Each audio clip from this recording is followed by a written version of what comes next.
వ్యాప్తంగా జరుగుతున్న తాజా అంశాలకు సంబంధించి తెలంగాణ రాష్ట్ర రాజకీయాలలో జరుగుతున్న వాస్తవ కోణ రాజకీయ పరిస్థితులన్నింటినీ కూడా మీకు చెప్పే ప్రయత్నం అయితే చేస్తాను. నిజానికి ఏం జరుగుతుంది ఈ తెలంగాణలో? పార్లమెంట్ ఎన్నికలలో కేసీఆర్ పై ఎందుకు కుట్రలు చేస్తున్నారు? నిజంగా బీఆర్ఎస్ పార్టీ మొదటి స్థానంలో దూసుకుపోతుందా? బీజేపీ రెండో స్థానం, మూడో స్థానానికి కాంగ్రెస్ పరిమితమైందా అంటే అవుననే సమాధానాలు చాలా స్పష్టంగా కూడా వినబడుతున్నాయి. ఏం జరిగింది, ఎలా ఉంది అనే అంశానికి సంబంధించి ఒకసారి చూసే ప్రయత్నం అయితే చేద్దాం. తెలంగాణ ప్రజలరా, మీ అందరూ కూడా ఒకటే గుర్తుపెట్టుకోరు, ఈరోజు రాష్ట్ర వ్యాప్తంగా జరుగుతున్న ప్రతి అంశాన్ని కూడా మీ ముందుకు కేవలం వైఆర్టీవీ మాత్రమే తీసుకొస్తుంది. వైఆర్టీవీ ప్రధానంగా కూడా చాలా అంశాలను కూడా మీ ముందుంచే ప్రయత్నం అయితే చేస్తుంది. ఈరోజు కొన్ని అంశాలను ప్రధానంగా కూడా తెలంగాణ రాష్ట్ర ప్రజలకు తెలియజేయడానికి, తెలంగాణ రాష్ట్ర వ్యాప్తంగా జరుగుతున్న వాస్తవ కోణాలను, వాస్తవ దృశ్యాలను కూడా మీ ముందుంచే ప్రయత్నం చేయబోతున్నాను. దానితో పాటు మరికొన్ని కొత్త కార్యక్రమాలు కూడా వైఆర్టీవీలో ప్రారంభం కాబోతాయి.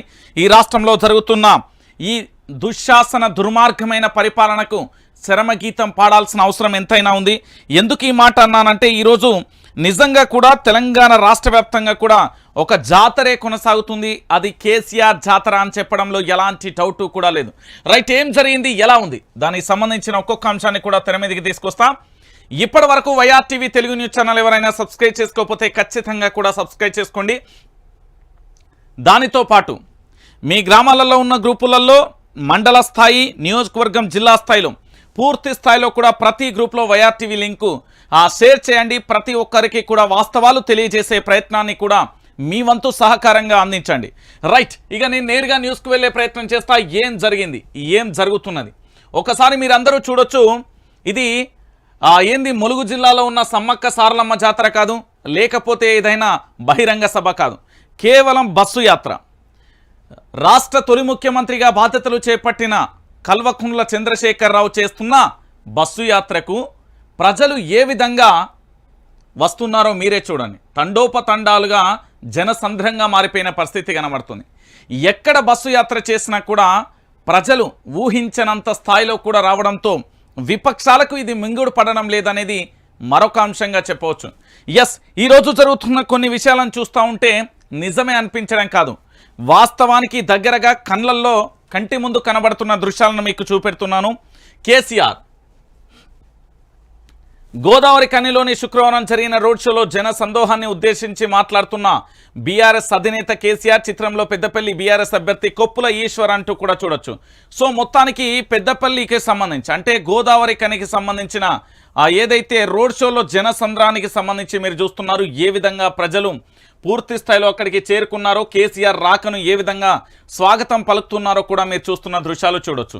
అయితే నిన్న కేసీఆర్ ఏం మాట్లాడిండు అనేది ప్రధానంగా కూడా చర్చనీయాంశంగా మారింది. ఆదాని బొగ్గుతో సింగరేణి బుగ్గి, బడేబాయ్ చోటేబాయ్ కలిసి భారీ కుట్ర, కార్మికులారా జర భద్రం, కేసీఆర్ ఎక్కువ ధరకు ఆదాని బొగ్గు కొనాలని ప్రధాని ఒత్తిడి, అదే ఆదానిని దావోస్లో కలిసి స్వాగతం చెప్పిన రేవంత్, మంచిగా ఉన్న సంస్థను నిండా ముంచిందే కాంగ్రెస్, ఇప్పుడు పూర్తిగా లేకుండా చేయాలని చూస్తున్నారు. బీజేపీ కాంగ్రెస్ కలిసి సింగరేణిని అమ్మేయాలని చూస్తున్నాయి, అప్రమత్తంగా లేకపోతే కార్మికుల నోట్లో మట్టే అంటూ కూడా చూడొచ్చు. రైట్, ప్రధానంగా కూడా రాష్ట్రానికి సంబంధించి తొలి ముఖ్యమంత్రి గారు ఏ విధంగా ఈ రాష్ట్రానికి సంబంధించి కేంద్రం యొక్క ఆజమాయిషి కానీ కేంద్ర ఒత్తిళ్లను ఎక్కడికక్కడ ఏ విధంగా తిప్పికొట్టారో మనందరం కూడా చూస్తాం.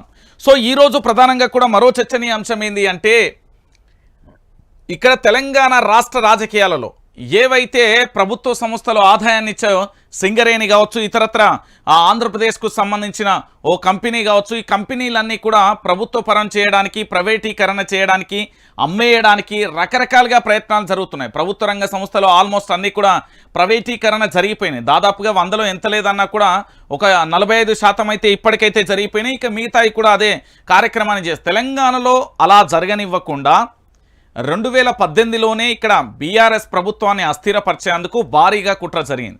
ఆ తర్వాత కూడా మరో రకమైన కుట్ర కూడా జరిగింది, మీ అందరికీ తెలిసిందే. దాని పేరే ఎమ్మెల్యేల ఎర కేసుకు సంబంధించి ఫామ్ హౌస్ కేసు విచారణ అనేది కూడా ఒకటి తేటతెల్లమైపోయిన పరిస్థితి కనబడుతుంది. అంటే ఇక్కడ బీఆర్ఎస్ ప్రభుత్వాన్ని ఏ విధంగా అస్థిరపరచాలి అనేది భారతీయ జనతా పార్టీ అప్పుడు ఎప్పటి నుంచో కూడా పూర్తి స్థాయిలో కూడా నిఘా పెట్టిన పరిస్థితి కనబడుతుంది.